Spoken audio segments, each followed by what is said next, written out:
আমি কবির, একজন তরুণ ব্যক্তি। আমি আমার মামার বাড়িতে কাজ করতাম।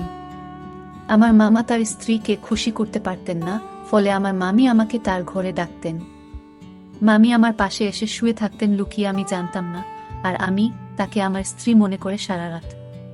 মামি দেখতে অনেক সুন্দরী, যে কেউ তাকে দেখলে তার প্রেমে পড়তে চাইবে। আমার মামি আমার থেকে বয়সে বড় ছিলেন এবং আমাদের মধ্যে বেশি কথা হতো না। তিনি তার কাজে ব্যস্ত থাকতেন এবং মামার সাথেও কম কথা বলতেন। এক রাতে মামি আমাকে তার রুমে ডাকলেন। বললেন, কবির, আজ আমার শরীর ভালো লাগছে না, তুমি আমার পাশে শুয়ে থাকো। আমি তার রুমে শুয়ে পড়লাম। মামি লাইট বন্ধ করে দিলেন। এরপর আমি তাকে আমার মতো করে পেয়েছিলাম। কখনো ভাবিনি আমি তাকে এত কাছে পাবো। আমার গল্পগুলো তোমরা শুনো, কিন্তু সাবস্ক্রাইব করো না। দয়া করে গল্পগুলো ভালো লাগলে ভিডিওটি লাইক, শেয়ার এবং চ্যানেলটি সাবস্ক্রাইব করো প্লিজ। তখন আমি চাকরির খোঁজে ছিলাম, কিন্তু কোথাও কাজ পাচ্ছিলাম না। একদিন আমার বন্ধু সুরেশ বলল, আমার মামা শহরে থাকেন এবং আমি তোমাকে সেখানে চাকরি দিতে পারবো। আমি বেশি শিক্ষিত ছিলাম না, জানি ভালো চাকরি আমার দ্বারা হবে না। আমি ৪র্থ শ্রেণী পর্যন্ত পড়াশোনা করেছি, কিন্তু অল্প শিক্ষার কারণে ভালো চাকরি পাওয়া কঠিন ছিল। গ্রামের এখানে ওখানে ছোটখাটো কাজ করে কিছু টাকা উপার্জন করতাম, যা খুবই কষ্টকর ছিল। তখন মনে হলো শহরে গিয়ে কিছু কাজ খুঁজে দেখা উচিত। একদিন আমার বন্ধুর দেওয়া একটি ঠিকানায় গেলাম, যা তার মামার বাড়ির ছিল। সেই বাড়িতে গিয়ে দেখি আমার বস, যিনি আমার বন্ধুর মামা এবং আমি তাকেও মামা বলে ডাকতাম। মামা আমাকে একটি কাগজ দিলেন এবং বললেন, এই ঠিকানায় যাও। আমি যখন সেই ঠিকানায় গেলাম, দেখি সেটা এক ডাক্তারের ঠিকানা।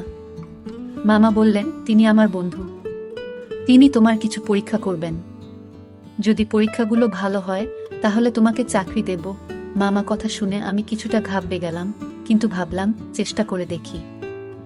ডাক্তারের কাছে গিয়ে তিনি আমার কিছু পরীক্ষা করলেন এবং কিছুক্ষণ পর রিপোর্ট দিলেন। আমি বাসায় ফিরে মামাকে রিপোর্ট দেখালাম। মামা হাসতে হাসতে বললেন, তুমি দেখতে বেশ সুন্দর, তোমার চেহারাও ঠিক আছে, তোমার কাজ নিশ্চিত হয়েছে। এত সহজে কাজ পেয়ে আমি অবাক হয়ে গেলাম এবং ভাবতে থাকলাম, কিভাবে এত সহজে এই সুযোগ পেলাম। প্রতিবেদনটি ইংরেজিতে লেখা ছিল এবং ৪র্থ শ্রেণী পাস একজন ব্যক্তির পক্ষে এটি বোঝা সহজ ছিল না। যখন বাড়িতে এসে আমার স্ত্রীকে দেখালাম, তিনি বললেন, তুমি অযথা চিন্তা করছো। এই ধনী লোকেরা আমাদের মতো গরিবদের পরীক্ষা করিয়ে নিশ্চিত হতে চায় যে আমরা কোনো বড় রোগে আক্রান্ত আছি কিনা। তারা মনে করে চাকরদের মাধ্যমে রোগ ছড়াতে পারে। তার কথা শুনে আমার মন অনেকটা হালকা হলো। আমি যে চাকরিটা চেয়েছিলাম সেটা পেয়ে গেছি। সকালে কাজে যাওয়া শুরু করলাম, কিন্তু আমার চোখ প্রায়ই মামির দিকে আটকে যেত। তিনি ছিলেন অত্যন্ত সুন্দরী এবং মার্জিত মহিলা। তাকে প্রথম দেখার পর থেকেই আমি ভাবতাম, আমার স্ত্রী যদি এত সুন্দর হতো। আমি আমার মামির একজন সাধারণ চাকর ছিলাম, তার অর্থের কোনো অভাব ছিল না। তিনি আমাকে প্রতিদিন বাজারে নিয়ে যেতেন, কারণ তার কোনো সন্তান ছিল না। আমার মামা ও মামির মধ্যে কোনো ঝগড়া ছিল না, তারা খুব ভালোবাসায় দিন কাটাতেন। আমি মামিকে মনে মনে ভালোবাসতে শুরু করলাম। তাকে নিয়ে ভাবতে লাগলাম। একদিন বাড়ির পুরনো চাকর এলো। সে আমাকে অভিনন্দন জানিয়ে বলল, তুমি পরীক্ষায় উত্তীর্ণ হয়েছ, কিন্তু মনে রেখো, এই বস, যাকে তুমি মামা বলে ডাকো, খুবই কঠোর। এই কথা শুনে আমি ঘাবড়ে গেলাম এবং ভাবতে লাগলাম, যদি আমাকে চাকরি থেকে বের করে দেয় তাহলে আমার কি হবে। সে চলে যাওয়ার পর আমি মামা মামিকে খুশি রাখার জন্য আরো মনোযোগী হলাম, কারণ এখন আমার চাকরিটা চলে গেলে এখন আর কোনোভাবেই চাকরি পাবো না। তাই আমি এই চাকরিটা মন থেকে করতে লাগলাম। মামা বেশিরভাগ সময় বাড়ির বাইরে থাকত। আমার মামি একদিন আমাকে তার রুমে ডেকে বললেন, তুমি খুবই অল্প বয়সী, পরিষ্কার পরিচ্ছন্নতার খেয়াল রাখো। আমি এমন একজন চাকর পছন্দ করি যে তার মনিবের মতো পোশাক পরে। এই বলে মামি আমার হাতে কিছু টাকা দিলেন এবং বললেন, এই টাকা থেকে বেতন ছাড়া নিজের জন্য খরচ করো। আমি খুশি হয়ে গেলাম এবং এই বিষয়টি আমার স্ত্রীকে বললাম না, কারণ আমিও আমার মামিকে খুব পছন্দ করতাম। আমি স্বপ্ন দেখতে শুরু করলাম যে মামির অভিব্যক্তি দেখে মনে হতো তিনি খুশি নন। তার কোনো সন্তান ছিল না, তাই মনে হতো মামা তাকে খুশি করতে পারছেন না। আমি মামিকে খুশি করতে চেয়েছিলাম। মামির দেওয়া টাকা নিয়ে পরের দিনই একটা মার্কেটে গিয়ে কিছু নতুন জামা কাপড় কিনলাম। আমাকে দেখে মামি বললেন, আজ তোকে খুব সুন্দর লাগছে, সবসময় এমনই থেকো। আমি লজ্জা পেয়ে চোখ নামিয়ে নিলাম। আসলে আমার বিয়ে হয়েছে মাত্র 3 বছর। কিন্তু আমার স্ত্রী মামির মতো সুন্দরী ছিলেন না। বিয়ের 2 বছর পরই আমাদের সন্তান নিউমোনিয়া হয় এবং সে পৃথিবী থেকে চলে যান। এরপর আমার স্ত্রী সারাক্ষণ দুঃখে কান্নাকাটি করত, কিন্তু আমি একজন পুরুষ এবং আমারও কিছু প্রয়োজন ছিল। আমি চাইতাম আমাদের আরেকটা সন্তান হোক, কিন্তু আমার স্ত্রী সন্তানের নাম শুনলেই বিরক্ত হয়ে যেতেন। তিনি সবসময় আমার থেকে দূরে থাকতেন। আমার মামিকে দেখে আমার মনোভাব বদলাতে শুরু করেছিল। মামা মামির বিয়ে হয়েছে, 1 বছর হয়ে গেছে, কিন্তু তাদের কোনো সন্তান নেই। মামা সবসময় তার ব্যবসায় ব্যস্ত থাকতেন, আর মামি ফ্যাশন ও পার্টিতে মগ্ন থাকতেন। আমার মামিকে দেখে মনে হতো তিনি আমাকে পছন্দ করতে শুরু করেছেন। আমি প্রায় সিনেমা এবং নাটকে প্রেমের কাহিনী দেখতাম এবং কল্পনা করতাম। মামি আমার কাছে এসে বলবেন, আমি তোমার প্রেমে পড়েছি। এক রাতে যখন আমি ঘুমাচ্ছিলাম, মনে হলো আমার পাশে কেউ আছে। মামি ছিলেন খুবই সুন্দরী এবং তার দেহ আকর্ষণীয় ছিল। আমার স্ত্রী আমাদের সন্তান হারানোর দুঃখে নিজের শরীরকে অবহেলা করেছিলেন। কোনো যত্ন নিত না, তাই সে শুকিয়ে কাঠ হয়ে গেছে। আমার মতো একজন গরিব মানুষ যখন ভাবতাম আমি কি করে চাকরের মতো জীবন কাটাবো, তখন মামিকে আমার স্ত্রী ভেবে সারা রাত উপভোগ করতাম। মামি আমার দিকে তাকিয়ে মৃদু হাসতেন। আমি আমার মামির সান্নিধ্য উপভোগ করতে শুরু করলাম। কাজ করার সময় মামি আমাকে ডেকেই যে কোনো কাজ দিতেন, আর আমি তা সঠিকভাবে করে দিতাম যেন কোনো অভিযোগের সুযোগ না থাকে। মামি সবসময় আমার প্রশংসা করতেন, আর আমি সততার সাথে আমার কাজ চালিয়ে যাচ্ছিলাম। একদিন মামির শরীর খারাপ হলে আমি তাকে হাসপাতালে নিয়ে যাই এবং মামাকে ফোন করে জানাই। এরপর মামা হাসি মুখে আমাদের সবার জন্য মিষ্টি আনলেন। এরা দেখে আমি খুব খুশি হয়েছিলাম, কিন্তু সেই দিন থেকে মামির আচরণ বদলে গেল। তিনি আমার দিকে অদ্ভুতভাবে তাকাতে লাগলেন এবং বাইরে যাওয়া কমিয়ে দিলেন। ফলে এখন শুধুমাত্র মামির সঙ্গেই আমার দেখা হয় কম। কিছুদিন ধরে আমার মন মেজাজ খারাপ ছিল, কারণ আমি মামির সান্নিধ্যে অভ্যস্ত হয়ে পড়েছিলাম। আমার মনে হয়েছিল আমি হয়তো মামির প্রতি আসক্ত হয়ে পড়েছি। তবে আমার কাজ চালিয়ে যেতে লাগলাম। সময় চলে গেল এবং অবশেষে সেই দিন এল যখন মামি একটি সন্তানের জন্ম দিতে চলেছিলেন। কিন্তু মামা আর আগের মতো খুশি ছিলেন না। তিনি সবসময় চিন্তিত থাকতেন। আমি ভাবতে লাগলাম, মামা কেন খুশি ছিলেন না? আমি যখন বাবা হলাম তখন আনন্দে উঠছিলাম, কিন্তু আমার মামাকে খুব চিন্তিত দেখাচ্ছিল, যেন কোনো বড় বিপর্যয় আসন্ন। এক রাতে মামা আমাকে তার ঘরে ডেকে বললেন, এই ব্যাগ নাও। যদি আজ রাতে আমার স্ত্রী সন্তান জন্ম দেয়, তবে এই ব্যাগটি ব্যবহার করো এবং শিশুটিকে গোপনে সরিয়ে ফেলো। আমি কখনো মামার কোনো নির্দেশ নিয়ে প্রশ্ন করিনি, তাই সেদিনও কিছু বললাম না, কিন্তু আমার মন খুব অস্থির ছিল। বারবার ভাবছিলাম, কেন মামা তার সন্তানের জীবন নিতে চাইছেন? রাত গভীর হলে মামি ঘুমিয়ে পড়লেন, তাই আমি গোপনে তার রুমে গেলাম। মামি তখন চোখ বন্ধ করেছিলেন। আমি মনোযোগ দিয়ে তার দিকে তাকালাম। মামির মুখে সেই চিরচেনা সৌন্দর্য দেখে আমি মুগ্ধ হলাম, কিন্তু আমার অবস্থান মনে করে মামার কথা মেনে নিলাম। মামার নির্দেশ অনুযায়ী কাজ করার জন্য তিনি আমাকে টাকা দিতেন। আমি গোপনে মামার দেওয়া ব্যাগটি তুললাম আর বাচ্চাটিকে ঢুকাতে শুরু করলাম। তখন মামি হঠাৎ আমার দিকে তাকিয়ে হাসলেন। আমি শিশুটিকে লুকিয়ে রাখছিলাম এবং মামি আমাকে দেখে বললেন, তুমি কি সত্যিই শিশুটিকে হত্যা করতে চাও? মামি আমাকে জিজ্ঞাসা করলেন, তুমি কি তোমার মামার নির্দেশে এসব করছো? আমি চমকে উঠলাম এবং বললাম, তুমি এটা কি বলছো? মামি বললেন, তোমার চাচা এই শিশুটিকে মেরে ফেলতে চায় কারণ সে ভয় পায় যে এই শিশু তার নয়। তার কথা শুনে আমি স্তব্ধ হয়ে গেলাম। আমি অবাক হয়ে ভাবতে লাগলাম, এত কিছুর পরও এটা কিভাবে সম্ভব?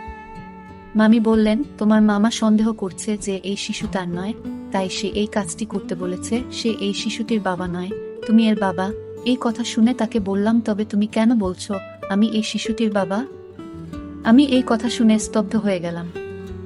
আমি বললাম, আপনি কি চান আমি এই শিশুটিকে বাঁচিয়ে রাখি? মামি হাসলেন এবং বললেন, এই শিশুটিকে জঙ্গলে ফেলে দিও না, কারণ এই শিশুটির বাবা তুমি। আমি আরো বিভ্রান্ত হয়ে গেলাম, কারণ মামি বলছিলেন যে তিনি কখনো আমাকে স্পর্শ করেননি। তার কথাগুলো শুনে আমার মনে হলো আমি যেন স্বপ্ন দেখছি। আমি সোফায় বসে ভাবতে লাগলাম, এত সুন্দর একজন মহিলার সাথে, যাকে আমি মামি বলে ডাকি, এমন কিছু ঘটেছে কি? আমি মামিকে জিজ্ঞেস করলাম, আপনি এত সুন্দরী, কিন্তু কেন এমন করলেন? মামি বললেন, আমি খুব সুন্দরী, কিন্তু আমার পরিবার খুব গরিব ছিল, তাই আমি তোমার মামার সাথে দেখা করতে এসেছিলাম। তোমার মামা মতো ধনী হওয়ার ইচ্ছা ছিল, তাই আমি তাকে বিয়ে করি। আর সে আমাকে প্রস্তাব দেওয়ার সাথে সাথেই আমি তৎক্ষণাৎ হ্যাঁ বলেছিলাম, কারণ আমি ধনী হতে চেয়েছিলাম। আমার বাবা মাও তোমার মামার সাথে বিয়ে করতে রাজি হয়েছিলেন। কিন্তু বিয়ের কিছুদিন পরেই জানতে পারলাম তোমার মামার সন্তান হওয়ার সামর্থ্য নেই। অনেক চিকিৎসা করানোর পরও কোনো ডাক্তার তাকে সুস্থ করতে পারেনি।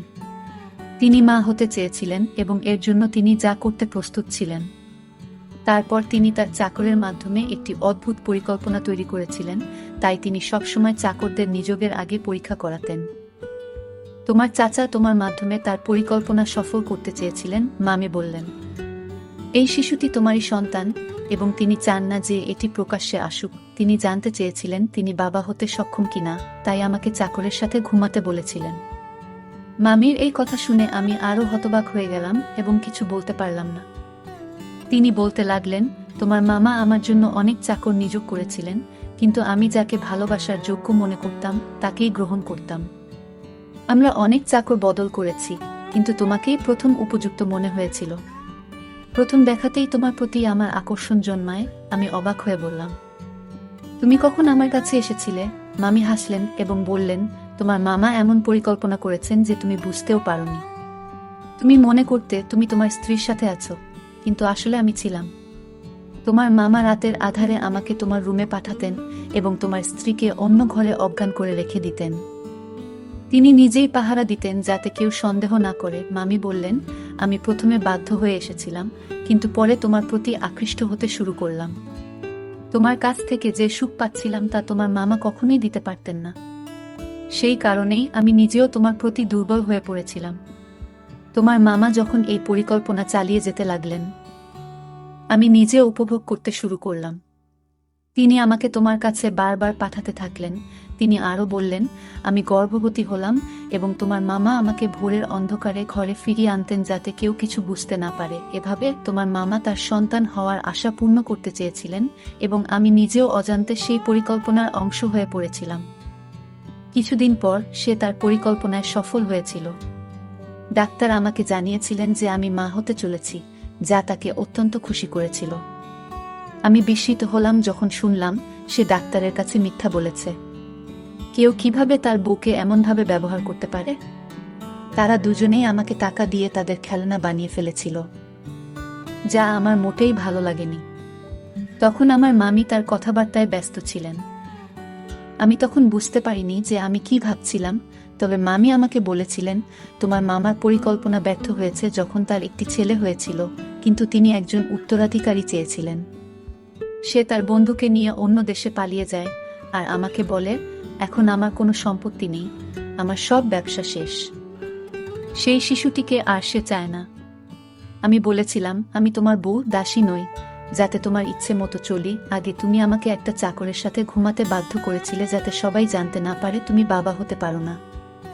আর এখন বলছো এই সন্তানের দরকার নেই। মনে রেখো, আমি তোমাকে তালাক দেব, কিন্তু শিশুটিকে মারতে দেব না। আমি বিশ্বাস করেছিলাম যে শিশুটিকে সে আর খারাপ বলবে না, সে তার সন্তানকে পুরোটা দেখাবে। কিন্তু আজ যখন সে বলল এই শিশুটিকে হত্যা করার পরিকল্পনা করেছে, তখন নিশ্চিত হলাম যে তার বুকের হৃদয় নেই, পাথরের মতো কঠিন। মামির এই কথা শুনে আমি তাকে গিয়ে বললাম, আমি এসব জানতাম না। যদি এটা অন্য কারোর বাচ্চা হতো, আমি জঙ্গলে ফেলে দিতাম না। আমি বললাম, এখন এসবের পরোয়া করি না। তুমি তার মা, তুমি নিজেই তার যত্ন নেবে। এ কথা বলে আমি চলে যেতে লাগলাম। তখন মামি আমাকে থামিয়ে বললেন, এটাও তোমার সন্তান, তুমি তার পিতা, তাই এর সুরক্ষার দায়িত্ব তোমারও সমান। আমি হাসি দিয়ে বললাম, এই সন্তান আমার, তাই তুমিও আমার স্ত্রী হয়েছ। এই কথা শুনে মামি মুচকি হেসে বললেন, ধন সম্পদের লোভে আমাকে অন্ধ করে দিয়েছে, তাই এমন একজন খারাপ লোককে বিয়ে করেছি যে তার সম্মান বাঁচানোর জন্য তার স্ত্রীকে চাকরের কাছে পাঠিয়েছে। আর যখন আমি তার সম্মান রক্ষা করেছি, সে আমার সন্তানের প্রাণ নিতে চেয়েছিল এবং বলেছিল যে এই শিশুটি হতভাগ্য। যখন ব্যবসা ব্যর্থ হয় এবং সমস্ত টাকা হারিয়ে যায়, তখন সে আমাদের সন্তানের প্রতি অখুশি হতে শুরু করে এবং শিশুটিকে জঙ্গলে ফেলে দেওয়ার সিদ্ধান্ত নেয়। এইসব জানার পরেও আমি এমন লোকের সাথে থাকতে চাই না। আমি মামুর দিকে তাকিয়ে জিজ্ঞেস করলাম, এই সন্তানের জন্য আপনি কি একজন নিজ চাকরের সাথে থাকবেন? মামি বললেন, আপনি গরিব হতে পারেন, কিন্তু আপনার মন অনেক বড়। তাই আমি আপনাকে বিয়ে করতে চাই, যাতে আমাদের সন্তান বেঁচে থাকে এবং ভালো জীবন পেতে পারে। মামি আমাকে জানালেন তিনি তার মামার থেকে ডিভোর্স পেয়েছেন এবং আমরা একই বাড়িতে সুখে থাকতে শুরু করি। মামি সেই বাড়িটি আগেই তার নামে পেয়েছিলেন। কিছুদিন পর যখন আমার স্ত্রী বিষয়টি জানতে পারেন, তিনি আমাকে ছেড়ে চিরকালের জন্য তার বাবা মায়ের বাড়িতে চলে যেতে চান এবং তালাকের প্রক্রিয়া শুরু করেন। কিন্তু মামি যখন পুরো ঘটনা আমার স্ত্রীকে জানালেন, আমি তাকে অনেক বুঝিয়ে শান্ত করি। অবশেষে আমি আমার দুই স্ত্রীর সাথেই সুখে সংসার করতে শুরু করি এবং আমরা সবাই মিলে সুখে থাকি। আজ আমি খুব খুশি, কারণ আমি জানতাম না যে আমার জীবন এত সুন্দর হবে। গল্পটা কেমন লাগলো জানাতে ভুলবে না। আরও মজার মজার রোমান্টিক গল্প শুনতে চাইলে ভিডিওটি লাইক, শেয়ার এবং চ্যানেলটি সাবস্ক্রাইব করতে এবং বেল আইকনটি ক্লিক করতে ভুলবে না। ধন্যবাদ।